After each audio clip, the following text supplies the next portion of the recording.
Akhirnya, dahaga 32 tahun, medali emas SEA Games tuntas dengan elegan.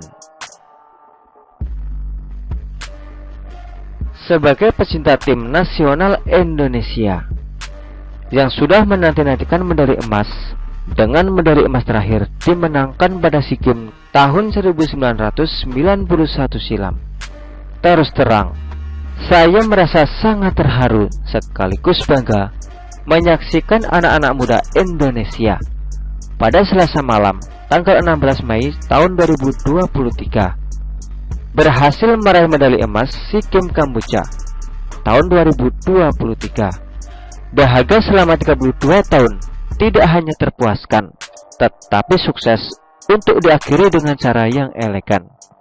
Usai Garuda Muda membekap Thailand, sang raja sepak bola Asia Tenggara dengan skor meyakinkan, yakni 5-2. Sungguh perjuangan punggawa Garuda Muda tadi malam patut untuk diapresiasi, karena selama 120 menit mereka berjuang keras, tak hanya untuk mencetak gol, tapi juga menahan gempuran para pemain Thailand, supaya gawang Hernando Ari tidak kebobolan dan memupuskan harapan untuk meraih medali emas.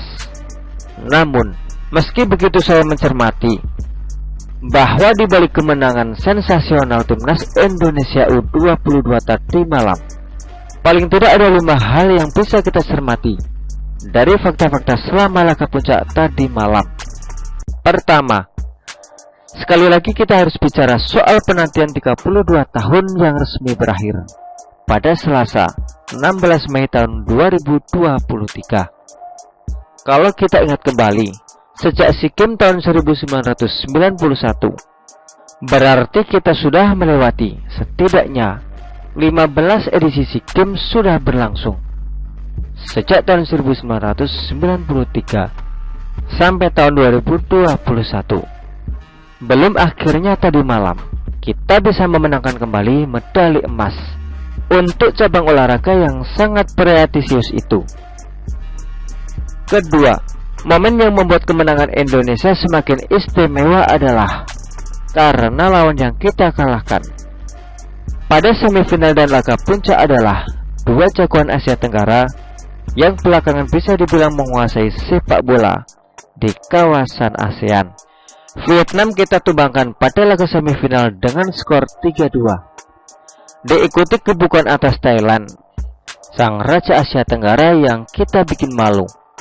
Kita skor telak tadi malam. Ketiga, faktor mental dan penguasaan diri pada pemain timnas Indonesia. Ujian rasanya pantas diberikan untuk seluruh pelatihan dan ofisial yang membantu meredakan emosi para pemain sekaligus menolong agar para pemain menjaga fokus dan mentalitas sepanjang permainan, juga mencegah emosi, terlepas lagi usai insiden perkelahian yang sempat terjadi pada laga puncak tadi malam. Keempat, kokohnya pertahanan menjadi kunci kemenangan timnas Indonesia. Meski semalam sempat lengah pada detik-detik akhir babak kedua, sehingga Thailand bisa menyamakan skor, namun ketangguhan lini belakang dibuktikan dengan timnas yang tak terkalahkan sepanjang turnamen, sejak phase group sampai juara.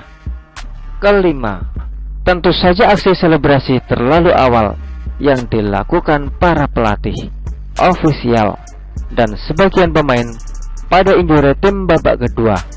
Untung saja kita tetap menang.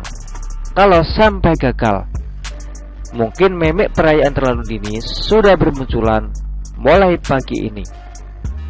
Masa iya gak bisa membedakan isyarat pertandingan selesai yang gak cuma ditentukan oleh bunyi peluit, tapi pada isyarat tangan wasit?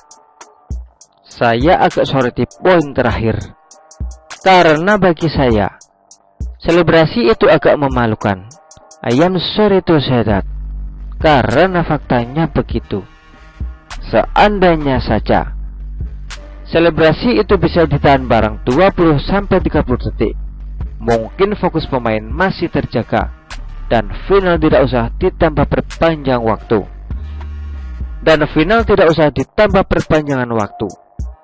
Namun bagaimanapun, kita semua lega karena timnas Indonesia akhirnya tetap mampu menang.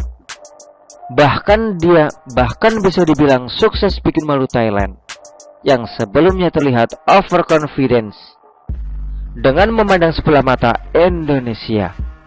Akhirnya, mungkin ini sekedar joke.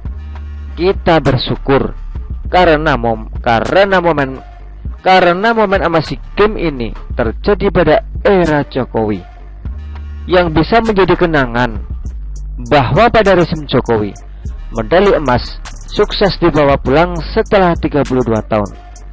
Kok mirip durasi berkuasanya ex mertua Pak Prabowo ya?